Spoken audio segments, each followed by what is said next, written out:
am 17 years old. I'm going to be 18 in a few days. I enjoy music.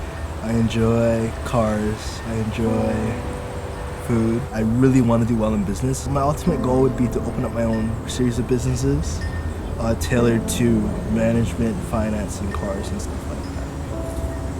When I found out that Joshua had cerebral palsy, he was a year old. I knew that there was something that was physically, there was something going on with him developmentally, just because I have my ECE and I've learned a lot of child development. So he wasn't doing certain things at a certain time.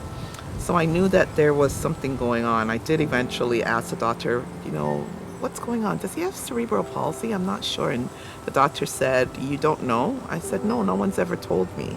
And at that point, she said, yeah, he has cerebral palsy. And it was based on him, being born early, 2 pounds, 2 ounces at 26 weeks. So that was a little bit devastating to hear, even though I had an idea that was maybe what he had. It was still devastating. You have some hopes and dreams for your child, and you think about it while you're pregnant, and then you have your baby.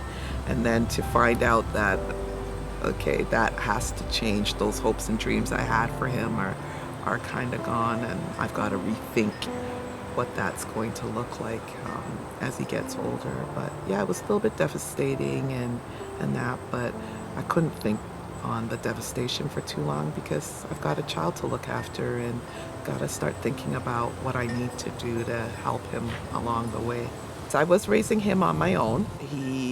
Unfortunately, Joshua hasn't really had very much interaction with his dad, and that's his choice. So I've got to do what I had to do for Joshua. It's Joshua and I. His auntie has always been there, and she's been a really great support, not only for myself, but for Joshua as well too. But yeah, it's been me, myself, and I with him. When Joshua was born, I didn't take my mat leave right away. What I did was I went back to work 2 weeks after he was born. And so I would go to work till 3, and then leave from work and go down to sick kids, and then stay with him into the night, and then repeat it. So my boss was really, really good. As he got older and I needed to go to an appointment, I had the flexibility. When you're a single parent, you tend to have to do everything yourself. So it wasn't only going to appointments, medical appointments, it's going to school appointments and being challenged by the teachers who may think that Joshua's not going to do very well in school, and so challenging them back, right? Giving Joshua the encouragement so that he can achieve the things he wants to do. Telling Joshua that you know what, Joshua, if you want to be a garbage man, you can be the best garbage man that you want to be. I'm standing behind you 100%, 200%. For me, my biggest supports were Blurview. Going and taking Joshua to appointments, and they would say, well, do you know about this? Well, do you know about that? And I would say, no, okay, so I can check this out and I can check that out. I also have a friend who has a child with autism, and she's very knowledgeable about organizations. What's some of the greatest joys? Watching Joshua soar. Again, in the past, there's been some teachers that have just given the impression that Joshua wasn't going to do well in school, that he wasn't going to get to college level. I'm stubborn.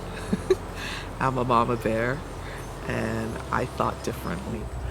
And to the parents also, to stand behind your kids, make sure that they feel safe and supported, because it's not easy going to school and being called names and stuff like that. It's not easy, and it's even worse sometimes for a kid with a disability that's visible. It's even worse sometimes because the kids see it and they don't understand it. So what do people do when they don't understand something? They ridicule. It's not been easy, but with mom and with people that I call friends and family and brothers and sisters, they've really encouraged me and really told me to push for my dreams even when I thought I really couldn't achieve it. for kids with disabilities, always just try to make friends. No matter if people try to push you away and whatever. Because when I was younger, I really had a hard time. I wasn't as confident as I am now, and I still have a lot of room to work on, right? But over the past year, I've really worked on making friends and trying to be out in the community more and trying to do more things, which has actually made me a lot happier and a lot more content.